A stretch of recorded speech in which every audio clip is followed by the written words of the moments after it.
The species Homo sapiens evolved in Africa and less than 100,000 years ago migrated to Asia and migrated from there into the Americas over the land bridge of Beringia thanks to the glacial advance and the dropping of sea level. An ice-free corridor allowed populations to reach the interior of the Americas.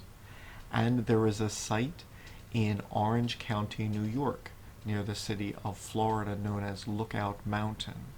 Here, a number of caves provide evidence of human habitation more than 12,000 years ago.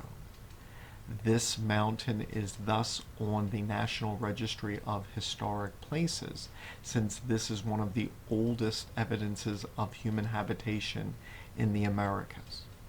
These caves were apparently used by parties who were spotting game in the nearby valley as they followed the water which was melting from the receding glaciers.